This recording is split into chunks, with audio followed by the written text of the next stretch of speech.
পুঁজিবাজারে আইপিও জালিয়াতি ঠেকাতে সংশোধন করা হচ্ছে আইন। এতে ক্ষমতা দেয়া হয়েছে স্টক এক্সচেঞ্জকে। এছাড়া সব স্তরের মানুষের অংশগ্রহণের জন্য রাখা হয়নি বাধ্যতামূলক বিনিয়োগ। সানিয়া আহমেদের প্রতিবেদন। গেল ১৬ বছরে আসা ১৩৪ কোম্পানির মধ্যে ৪২টি চলে গেছে জেড ক্যাটাগরিতে। ফ্যাক্টরি বন্ধ, ইস্যু ম্যানেজারের প্লেসমেন্ট বাণিজ্য ও নিয়ন্ত্রণ সংস্থার ঘুষ লেনদেনের দৌরাত্মে বাজারে আসেনি ভালো আইপিও, যে কারণে তৈরি হচ্ছে আইপিওর নতুন আইন।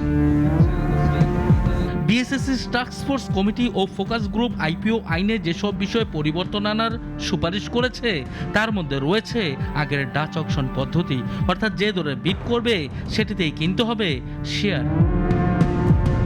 এছাড়া এলিজিবল ইনভেস্টরদের লিমিট ২% থেকে কমিয়ে ১% নামানো এবং প্রাতিষ্ঠানিক বিনিয়োগকারীদের লকিং ৩ মাস করার সুপারিশ এসেছে।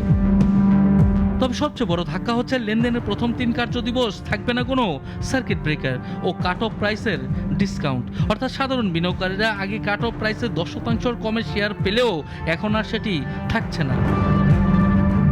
আইপিও অনুমোদনের সময় কমিয়ে আনা হচ্ছে ৬ মাসে।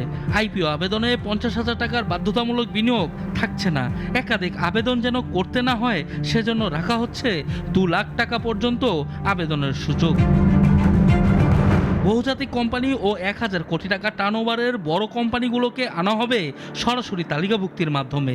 এছাড়া হাজার কোটি ঋণ নেওয়া কোম্পানিগুলোকে বাধ্যতামূলকভাবে আসতে হবে পুঁজিবাজারে। ফিক্সড প্রাইস পদ্ধতিতে ন্যূনতম ৩০ কোটি এবং বুক বিল্ডিং পদ্ধতিতে থাকতে হবে ৫০ কোটি টাকা মূলধন।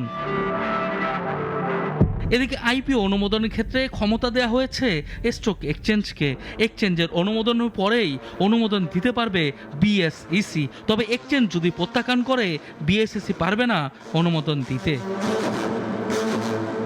আন্ডাররাইটারদের নিয়ন্ত্রণে আনা ও ব্যয় সংকোচনে প্রসপেক্টাস প্রিন্টের পরিবর্তে প্রকাশ করা হবে অনলাইনে। তবে জমাকৃত খসড়া নানা যুক্তিতর্ক ও সংযোজন বিয়োজনের পরেই চূড়ান্ত হবে আইন।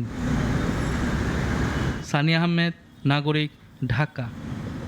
ওয়ালটন আবারও মিলিনিয়ার অফারে ওয়ালটন ফ্রিজ কিনে আপনিও হয়ে যেতে পারেন মিলিয়নিয়ার।